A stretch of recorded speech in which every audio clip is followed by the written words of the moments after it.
Good morning.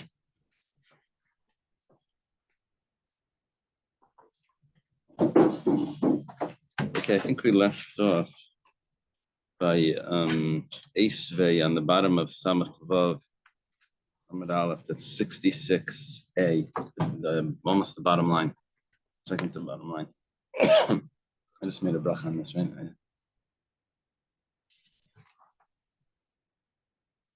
Okay. I think Hashem. I think Hashem that we're able to learn Torah every day. That's what I'm learning. We should have Beis Hamikdash immediately. Okay, we just learned the Gemara, which was the opinion of Rabbah. It says that Shina is kaina, right? Well, everyone's going to agree that if someone makes a change in an item that he stole, that he acquires that item, and then when he repays, he has to pay the value of it. He doesn't give back the changed item. What about Yush? So Rabbah had a question. Is Yush kaina? He has a question. Do Yush means when someone gives up hope of getting it back. Do we compare it to a lost object, say a found object? If someone finds this object that was lost, so if he finds it after the owner had given up hope of ever getting it back, then he's allowed to keep it. So too, if someone steals an item and the owner gives up hope of ever getting it back, so he should be allowed to keep the item, and he should have to pay just the value of the item. So Yush is kind of, yeah, there's a slight problem with this comparison because the Gemara in Bab Metzia says that if someone finds an item and he picks it up before the owner gives up hope, so then he has to return it, even if the owner gives up hope later. An item without like the name on it. Yeah, even without a name on it, that's still a problem. Even without any siman, it's still, if you remember Yesh Lamidas, right? Yesh Lamidas, what do we say? Is Leihavi Yesh, right? We say that it's not counted, and he has to return it. We go like a baya, so which means that you have to return it. Now over here, when he's not picking up, he's stealing the item. The owner has, of course, not given up hope before he takes it. It's only he gives up hope after he takes it. So if you do a perfect comparison here to an Aveda, if you pick it up before you take it, if you pick it up before the owner gives up hope, you still have to return it, even if he gives up hope later. So it's over here when you steal it. I'm sorry. I know who it belongs Oh, to. let's say you do know. Sometimes you don't know, but let's say you do. So if you don't, then you have to go under those assumptions that the Gemara did. Did the person give up hope? How often does a person check his pockets? Do you remember the Gemara that says if it's heavy, if it's valuable, there's different reasons that a person would check. We would assume if he gave up, if he knows about it, gave up hope. Anyway, the comparison doesn't work perfectly. That's but whatever the case is, Rabbah has a question. Taisus discusses. Rabbah has a question. Taisus comes out. It's a strange thing that maybe when you pick up an item by a found object, maybe what you're really saying is if the owner didn't give up hope yet and you picked it up, but he gives up hope later, so maybe you don't have to return the actual item, you only have to return the value of the item, just like what we're suggesting here. That maybe when the owner gives up hope after the person has stolen it, he only has to return the value of the item. Then it would be symmetrical, the two cases.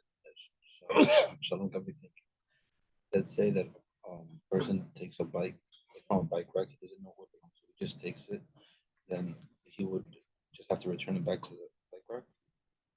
No, that belonged to someone. That's not lost. No, but he stole it. Yeah, he stole it. But then in order to fix it, he doesn't know who the owner is, but he would take it back there and just leave it there. Yeah, when it comes to Gazela, I don't remember if you have to tell the person. It was Binan Das Bailam. Do you remember that? Do you have to notify the person if you returned it? That was a discussion. So he would put like a note on the bike? No, I think there were certain things by Aveda you didn't need to tell him that you returned it, and I think by By Geneva, you did need to. In a Shomer, I think they didn't need to tell him that he returned it. I forget what it. There's a Gemara that's called Bin and Das Bailam. You have to notify the person that you returned. Anyway, Rabbi Yosef argues on Rabba's question, and he says, that Yush is not kind of. The person gives up hope, does nothing to the person that stole for the object. It still belongs to the original owner. Esri Rabbi Yosef for Rabba. Rabbi Yosef has a question on Rabba. Rabbi, you asked this question that maybe Yush is kind of. Rabbi Yosef says, what about the following case? Gazel chametz v'arvelav Pesach. If someone steals chametz, we discussed this once in passing, but if someone steals chametz before Pesach, very expensive, sourdough bread, something. Then v'arvelav Pesach. Some of these breads can last a week anyway. The same fresh when you those healthy breads. They weigh 10 pounds. So after Pesach, after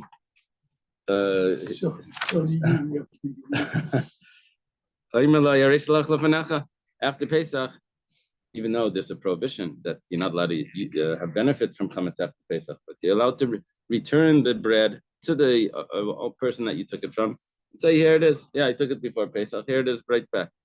And the problem is, Bahai, given the mati, the nisura, once it becomes the afternoon on Erev Pesach, Vademi Ayesh. For sure it gives up hope. And it says it's usher. For sure he can't have any benefit from this. If we say that the Yush is kaina, why should be able to say, here it is before you? I have to give him the value of it, not the item, because once you acquire it, once a person gives up hope, we said that the thief acquires the item.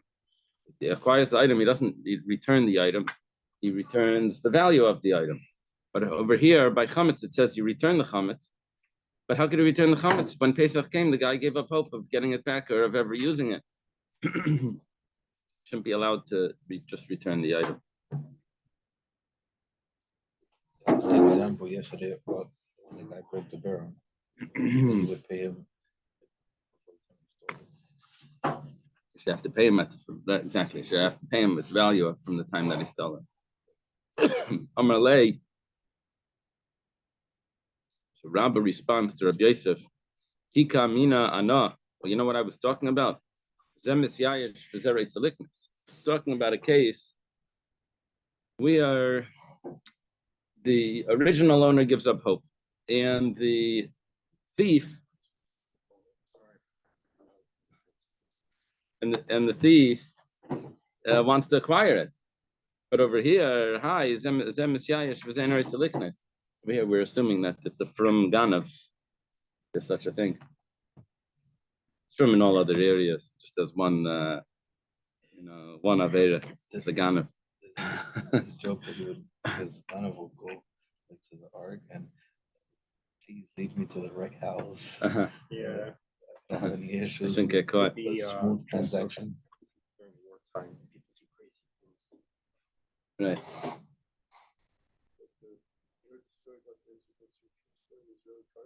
Oh yeah, that's great.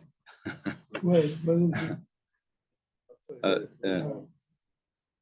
if two people made a bet that his cow would do something, and that cow got stolen? But the end three odds if they lose the bet. Does the God also have to pay the loss of the bet?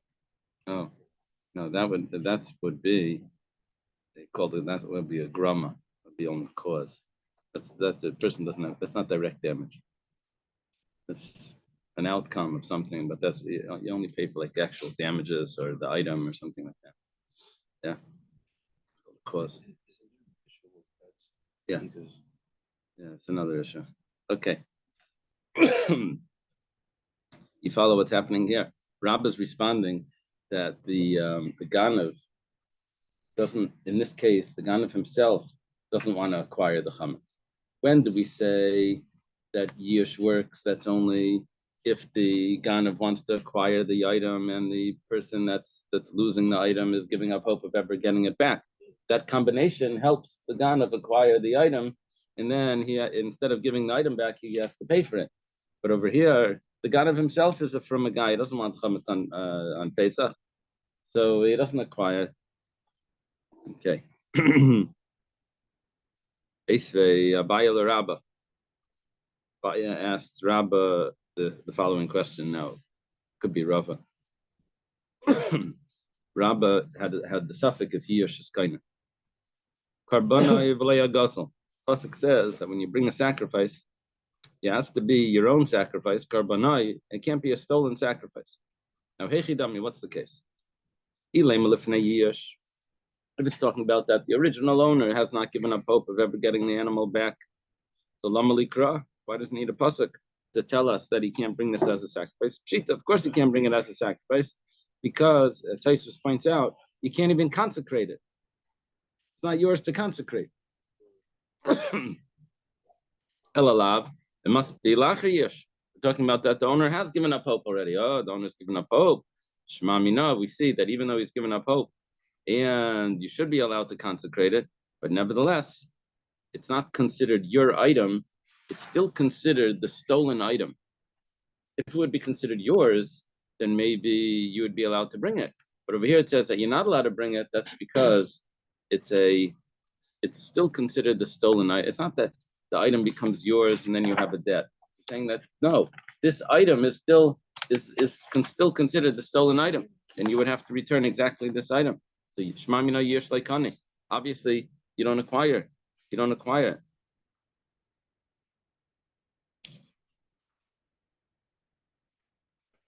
Now, Taisus points out the question that you would have on this. He says, what about mitzvah baba avera? This is a secondary problem, mitzvah baba avera. Calling a very do mitzvah. You're not supposed to, like if someone steals a lulav or something. Then So, for mitzvah. yeah, if someone steals a lulav. Got to steal from a bank to put money to that. Can do a bracha. There's a problem with that. There's a problem with it's called mitzvah baba avera. Even though the lulav needs to be yours on the first day, but on the second day, as the Gemara discusses, that maybe you should be allowed to use it. The Gemara says no because it's a mitzvah baba avera. So in other words, which means that even though maybe you do acquire it, but we don't care that you've acquired it. It's a mitzvah baba avera. That would mess up this Gemara's logic here. Yeah, because I read something like you would assume that the other person would allow you to borrow something for you to fulfill a mitzvah. Therefore, That's only if he has no loss of money. Yeah, You're allowed to use someone's tefillin. But over here, there's a loss. Doesn't mean you can go into his wallet and give it to tzedakah. Well, he wants me to do a mitzvah with his money. I'm sure he's going to want this. You know, people sell. no, so that's why I said borrow. People sell other people's chametz. You know this for Pesach. They have like a relative that's not religious, so they write the name down and they sell their chametz. So hopefully they want it. You know, I don't know if it really works. An article this morning on Howard Sheva, and it didn't say who it is, but there are people who are stealing scissors off doors. Oh, really? And selling them like, by lots of scissors to farm stores or Wow. whatever. They caught them, but it didn't say in the article Wow. whether they were Jewish or not Jewish.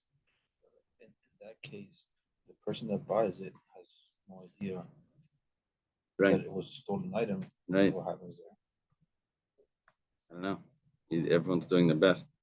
Someone told me he went to a house. It was a mishulach. He went to someone's house. It's a big house with a huge mezuzah. He saw this must be the flesh of a person. It's a massive mezuzah.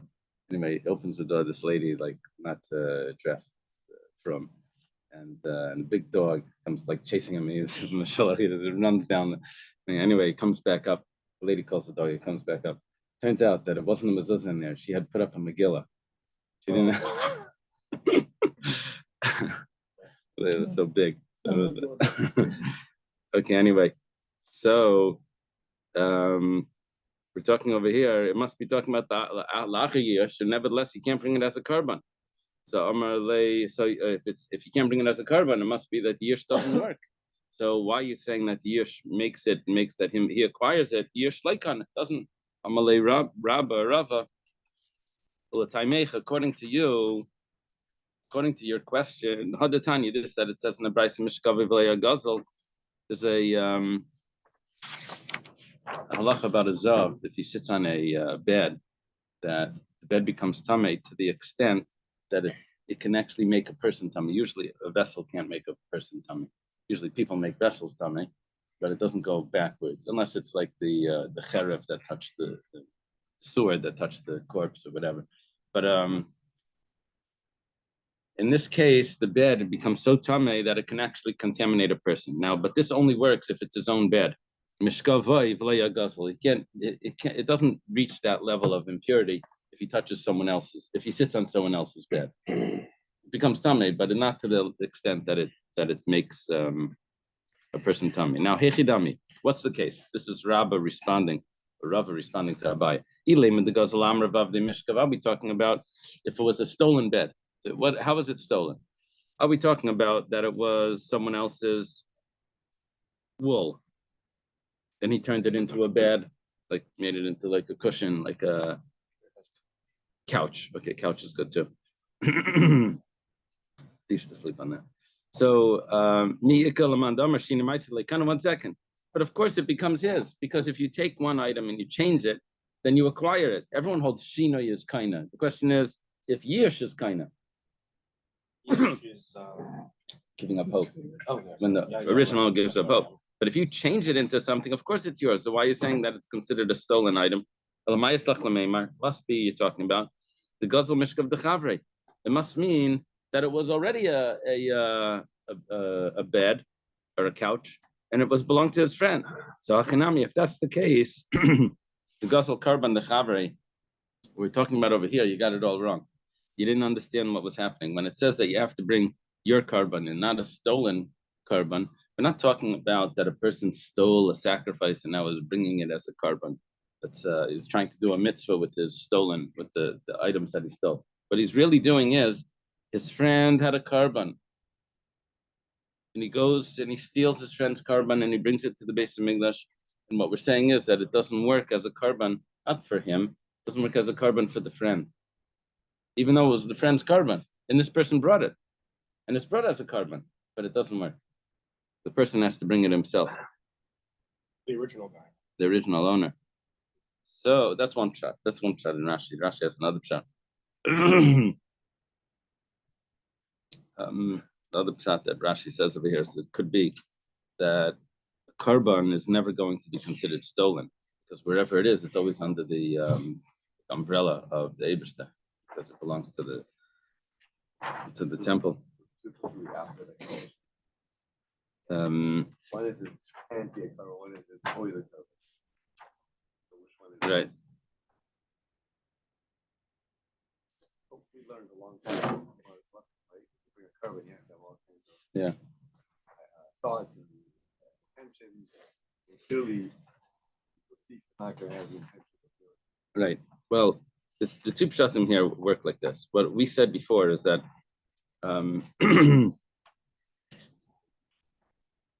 he steals a carbon. We're saying over here that he steals an animal and he brings it as a sacrifice. We say that it doesn't work. So the problem is, the way the Gemara explained it was that the owner has given up hope already. The question was, if the owner has given up hope of ever getting his animal back, then why don't we say, according to Rabbah, that Yish is kind of, why don't we say that he's acquired the animal and now he has a debt, and the debt has nothing to do with his animal. You're just and the sacrifice should be effective. So we have two possible answers to that, even though Yish really should be kaina, but over here not. One answer, Rashi's second answer, is that because you have to steal something, and together with stealing it, there has to be Yish. And over here, when you take it, you never really stole it, because it's always under, it's like land. How do you steal land, really? You don't move it. So here, you moved it, but it's still under the same umbrella. You moved it from his property to your property, but it was never belonged to the Eibishter. So it's just in someone else's.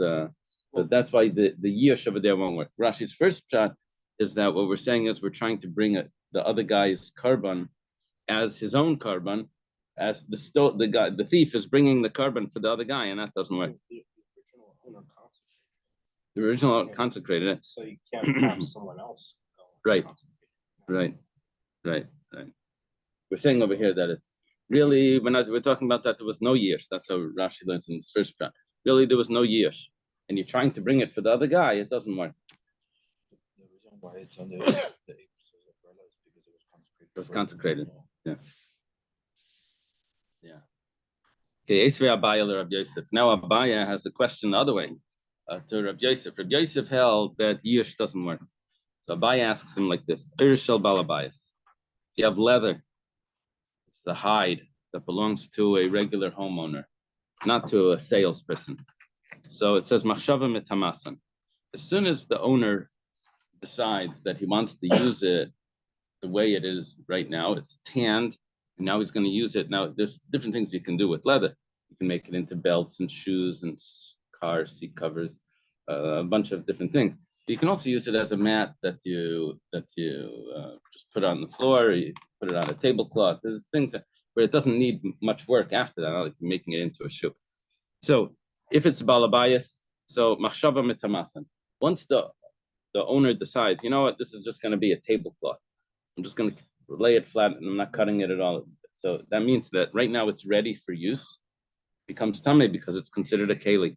B'shalavdan, but if it belongs to a worker, what does the worker do? He's a tanner. Abdan is a tanner. He's going to make it into leather and then he's going to sell it.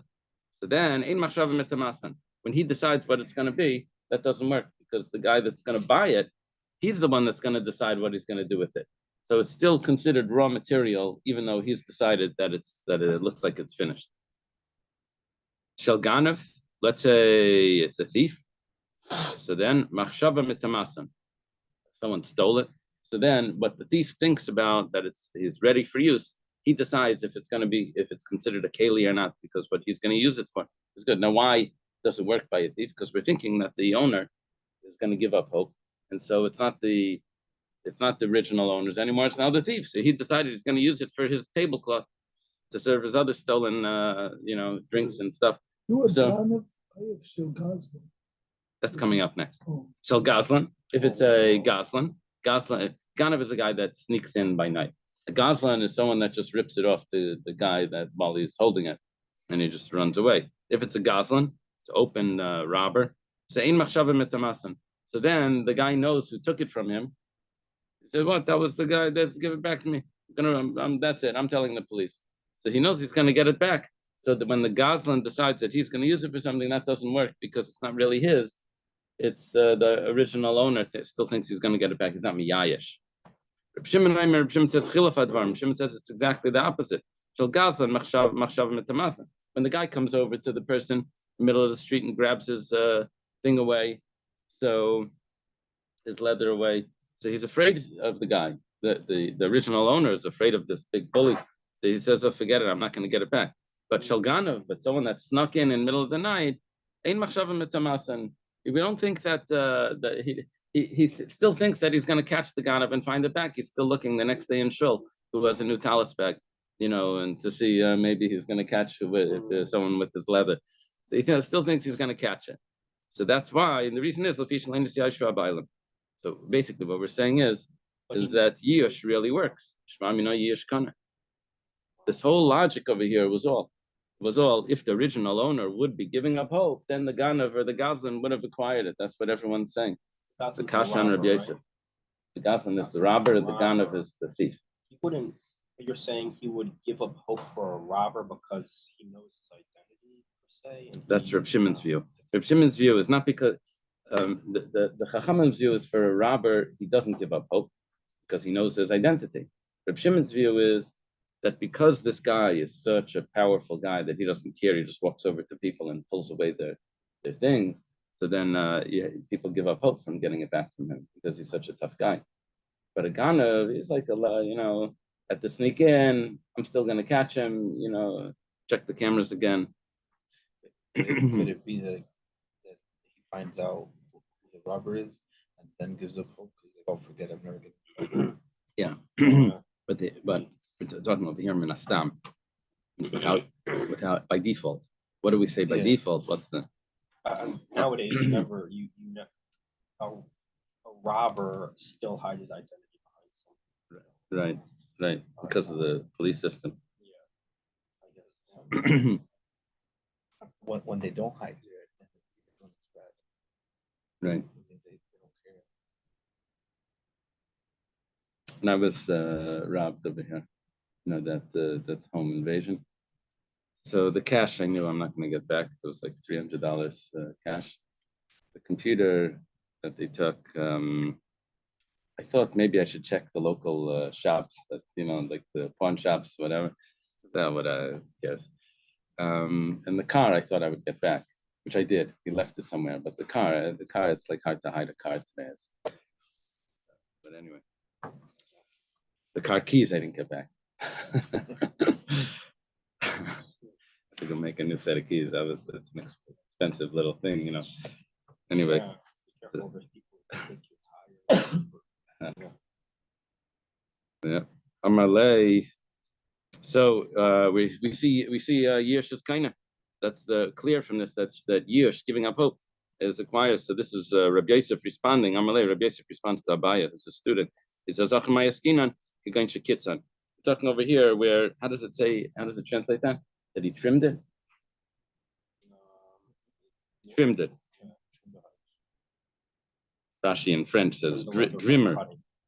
What is drimmer? What is drimmer in Yiddish? Is that the name drimmer? What does it mean? I don't know. Wonder if it means to trim. Huh? To pliant says a svarim shah.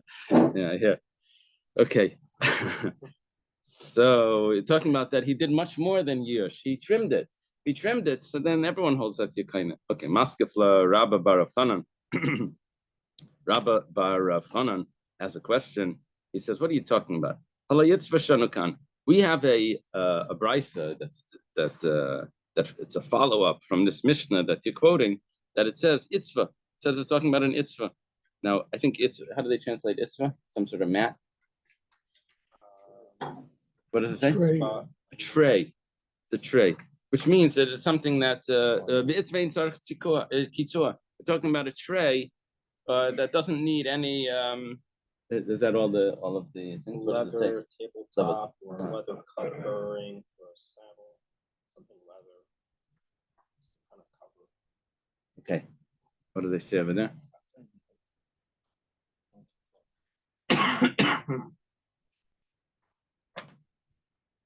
It's with a tray, as Kumar will demonstrate shortly. He doesn't need to trim it. Trimming is only done for aesthetic purposes. This is considered utensil and susceptible to tumah even without trimming. Okay, so what are you telling me, that he had to trim it? That's why it changed. We're talking about an itzvah which doesn't need any trimming. Okay, and that's the brisa, the Tanan. It was taught in a Mishnah. Kol makom shein chisaron malacha. Anything that doesn't require work, more fixing. So machshava mitamata. So mitamase. So if the person decides that this is going to be the finished product, then it becomes tummy right then. Yesh chisaron malacha. But if you still want to do extra work to it, so then ein machshava mitamata. So then the just thinking that it's done, that you're going to start using it. So that's not enough, because you still have some more work to do. Chutz min itzvah, except for an itzvah, that even if you want to finish it up, that's just decoration. But the utensil is already ready. Okay. Sounds like a challah cover. Challah cover. You can still add the embroidery stuff on it, but meanwhile you're using it. It's already good to use. Ela marava. This has to be Rava.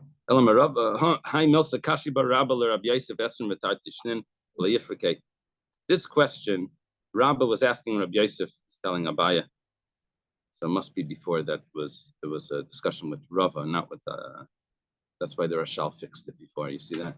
Before Esvei Abaya LeRabba, the Rashal changes it to Rava. This conversation was with Rava. So it says that 22 years, Rabba was asking this question to Rabbi Yosef. Ad Yasser Rabbi Yosef Bereisha Uparke. Until Rabbi Yosef took over, you see what happened was there was a discussion who should be the new Rosh Hashiva. And they said that everyone needs called Shricha and Mari the Chita. Everyone needs the wheat, and it was considered that Rabbi Yosef was the one with the wheat. Rabbi Yosef had this memory, and he knew everything. Rabbi was much deeper, but Rabbi Yosef had a memory that he knew all the brises and everything.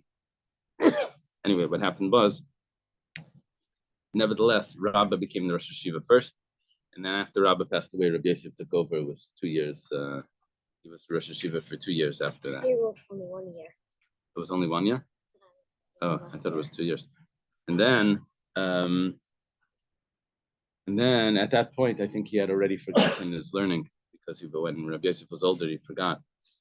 And he was also blind. They couldn't even learn it again. So, but anyway, that's what they say, that Rabbi Yosef says in the end of Saita, he says that when I think Rebbe died, so that don't say that there's no people that are humble, that there's no more humble people, because Rabbi Yosef says, because I'm here. Because I'm humble. And I think what the commentaries say is that if someone is arrogant because he has money, so he knows he can lose his money. So he's not going to get arrogant about that. But if someone is arrogant about his Torah, he thinks, oh, that no one can take away from me. He says, you should know that that you can also get lost. There's no reason to be arrogant. Okay. Here it says rather Rava than quotes, and then Rava challenged Rabbi Yosef. Yeah, rather Rava says that this matter was Rabba challenged Rabbi Yosef for 22 years. Rava is a student of Rabba and Rabbi Yosef. And he came after Habaya. Probably. That after Rabbi Yosef went Tell me again. After Rabbi Yosef? Habaya. Abaya was Rosh Hashiva afterwards? Yeah, I think. Oh, really? For 20 years. Uh-huh. And then after him was Rabbi for Uh-huh. 20 years. Who was the Abaya? Who was the Abaya? He says Rava. I didn't realize that Abaya was the Rosh Hashiva. I didn't know either.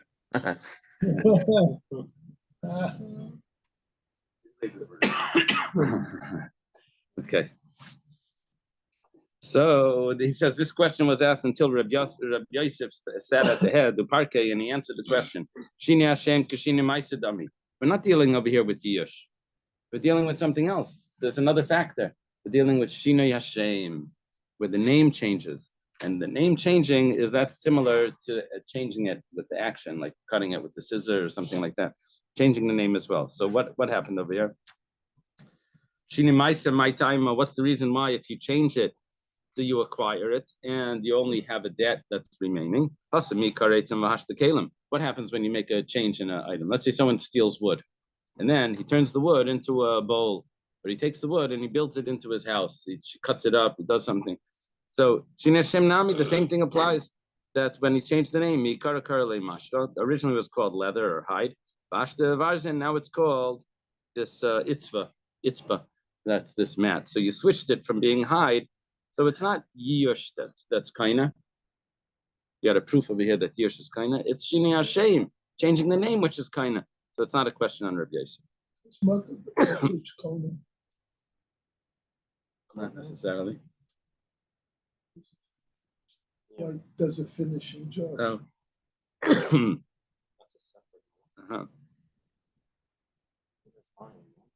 I know, my question. Because you say you can't do Makish B'Patish on Shabbos. So maybe you can't do Makish B'Patish on Shabbos because you wouldn't want the Kona. It applies to your own items also. Not only someone else's. I know. So the Gemara asked, yeah? That's off topic. So it says, Vare Maresh. What about there's a beam? The Kashini Hashem. Over there it says, if someone steals a beam, the Mikara Kshura, originally it's called a beam. How do they translate that? A beam? Cross beam. Bahashta Talala, now it's called a roof. Once you build in it, you change the name. Utanan, and we have a mission that says, Halamaresha Gazal Shabani Babira. Someone steals a cross beam and he builds it into his palace, his mansion. That's when he wants to do tshuva, he doesn't have to take apart his whole house to get the beam out. He's allowed to just pay money.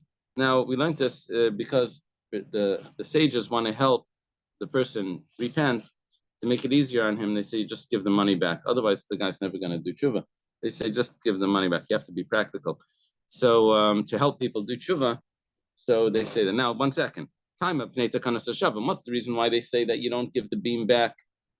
That you only pay the money is because you're trying to help him do tshuva. But if that wasn't our issue, then he would have to give the beam back. But the problem is that you changed its name. Originally it was called the crossbeam, and now it's called the roof. Originally it was called the beam. I don't know what a crossbeam is. Crossbeam sounds like it's already the way it's put in. Amar Rav Yosef says that's not an issue because it's still called the beam. Mireish Mayalav, it's still called the beam. The Tanya was done in the Brisa. This is talking about the construction of the temple, probably. It says that the Sorry, this is the same example that we had yesterday about the animal that it got a little bit older and changed. right, exactly. The walls of the house. This is the malatatin, and the oivim, and the sounds like the roofs or the thickness. What is it called? No. It's elo amareshis. These are the beams, which means that there was no Shinei Hashem here, and that's why the only reason why you don't give it back is because of Takanas HaShavim, because we're trying to help the guy do tshuva. But really, it wasn't kind of. Reb Zera Amar, Reb Zera says, Shinei Chesel L'Briyasa B'Shinei Hashem Le'Avishinei. Shinei Hashem Shein. Okay. If something could be returned to its original status, like a door, for example, a door, you put it on, it's a door. You take it off, it's a door. It's a door, whether it's on or off. So the beam, when you put it on, before you put it on, it's a beam. Now when you put it on, it's part of the roof, right? And then when you take it off, it goes back as a beam. So Reb Zera says, anything that if you take it off, it would return to its original name. That's not considered a shina. It's only if you mamish like start to cut it up, like Amelia Bedelia changed the drapes. Remember, she cut it up. So she changed it. So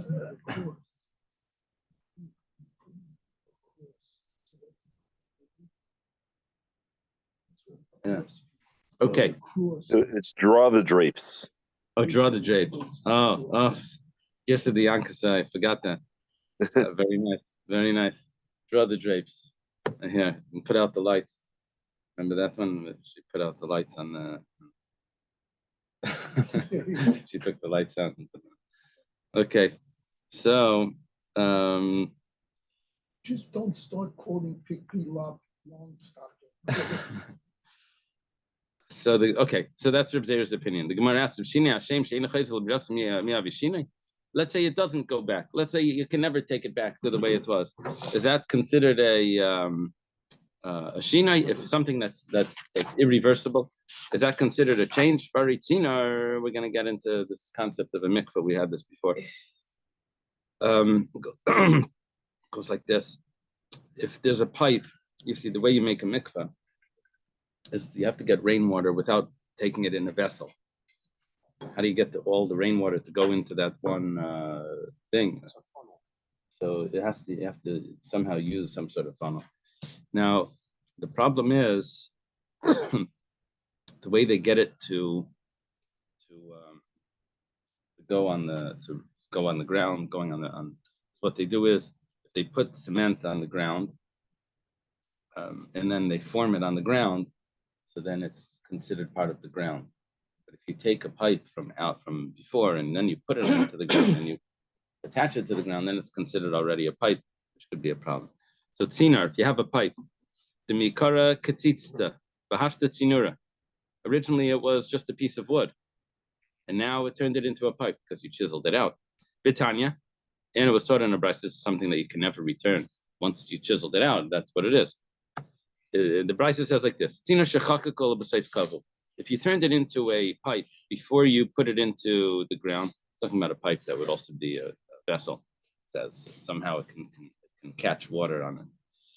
So if you chiseled it out and then you attached it to the ground, then the water that goes through that pipe into the mikveh is considered mayim she'uvim, drawn water. It's not considered straight from the rain. But let's say first you attached it to the ground, this block of wood, and then in the ground itself you chiseled it out. In a place less mikveh, it doesn't pass on the mikveh. If you say changing the name is a problem, so then even if it's attached to the ground, when you chiseled it out, it should become puzzle.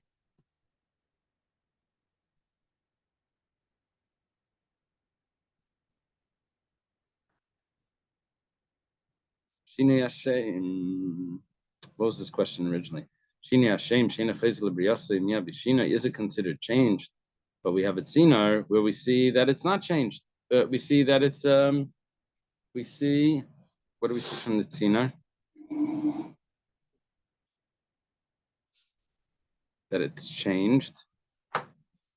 We see that it's changed, and nevertheless it's not puzzle. See that it's changed and it's not puzzle. So obviously it's not considered a real shinai. We still consider it a block of wood. We don't consider it a keli. The Gemara says shani shiva derabanan. That halacha that you're not allowed to use, mayim shuvim, drawn water, that's only rabbinic. Now how much mayim shuvim is only rabbinic? So here it says gimalugim, some say mroiv, so that's a machlekes rishonim. Okay, Yachi, if that's the case, fila duration nami, then why in the beginning did we say that if you first carve it out as a pipe and then you put it back, then you put it into the ground that it passels, it's all derabanan. What's the problem? It depends. Was it considered a vessel before you attached it to the ground? If it was considered a vessel before you attached it to the ground, then when you attach it to the ground, it invalidates the mikveh. But if you first attach it to the ground and then you chisel it out, then we say that it doesn't passel the mikveh because this passing of the mikveh is only rabbinic anyway. Meisvei, the Gemara has a question. Aganav, Gazlan, Anas. These are a thief, a robber, and someone that forces another person to sell him. The Anas is the Chamsan that we learned before. He forces someone to sell by paying him money and not giving him a choice. So if these guys have an item, then hekdesh and hekdesh. If they decide to make it hekdesh, it actually works. With trumas and truma, and if they make it truma because they stole grain, the thief, the robber, the trumas and truma. Meister is saying meiser, and their meiser is considered meiser. But basically, what we're seeing over here is that it looks like Yush is kaina. The original owner, gave up hope, and they're changing it. Amri Hassam Ika Shine Hashem. Over there, it's not just because of Yush, it's not just because they're only giving up hope. This is the way Rabbi Yosef answered before, was that they changed the name as well. When they changed the name, how did they change the name? The Mikara Tivlavash Tachum. Originally it was grain that was unfixed, and now it's considered Truma. Hektish, Mikara Chul, and Hashta Hektish. And by Hektish, originally it was mundane, and now it became Hektish. So because you changed the name on it, so that means that it's not because of the Yush itself, it's because of the change of the name as well. Amar Rav Chisda Amar Rabbi Yonasan. Because it says name Rabbi Yonasan. Minayin l'shina shu kaina. How do you know that if someone changes an item, that it becomes he acquires it? It says you have to return the stolen item. Why does it have to say the stolen item that was stolen? Why do you have to add that in? If it's the same that it was when it was stolen, then you have to return it. But if it's not the same item that was stolen, then dam and balma by shlume. We had this Gemara before. I don't know why it has to repeat it. So then you have to pay money. Okay. Hi, one second. If we have another halacha that we learned from Ashigazal. It says only what you stole do you have to return and add the fifth. But if your person's father stole and then he inherits all the property and now he has to return the things, so he doesn't have to add the extra fifth. It was only the original thief that had to, but he's the inheritor. He doesn't have to add the extra fifth. So, but we learned that from Asher Gazal that he stole. You're telling me we learned from Asher Gazal that it has to be the original item. Should have said he returns his item. Ashegazel lamali. Why does he have to add in that was stolen? Lamali lemechtav shma min atarti. It's coming to tell me two things. Okay, now ikadami, there are those that said this slightly different. They said Amar of Chisda Amar B'Yonis Minayin L'Shini She'ena Kaina. How do you know that a shina doesn't change? Doesn't a change doesn't acquire? Shenemar Beishav Esagzela Mikol Makay. It says you have to return the stolen object no matter what, whether it was changed or not. It says Vaksiv Ashegazel, but it says only the stolen object that was stolen. It's exactly the opposite over here. It says Hahu mi baile al gzel shaloi vein meisav chemish al gezel aviv. I need Ashegazel to teach me something else. I need that to tell me that you don't add a fifth on something that the person himself steals, and only on what he himself steals, not what is inherited from his father. Amarula minayin liyish ena kaina. Ula says, how do you know that yish doesn't acquire? He's following the opinion of Rabbi Yosef. Even in the case where the you find the robber, he has to pay back the item. Right. Potentially has to pay back those Right, double. Yish doesn't mean that you're absolved. Yish means that you don't return the original. You're not really acquiring it. You have certain rights, but it's still not yours. Yeah, but kind of would mean that, let's say someone steals a watch, and the watch breaks or changes in value or there's something. He doesn't have to return the watch anymore. Now he returns the price of the watch. You can't just say, "Oh, here's your watch." Okay. So Ula says, actually, let's leave it over here by Ula. We're holding on Samach Zion. Okay, it's the right page. Wrong Okay, side. thank you. Okay. Have a good day. Okay, have a good day.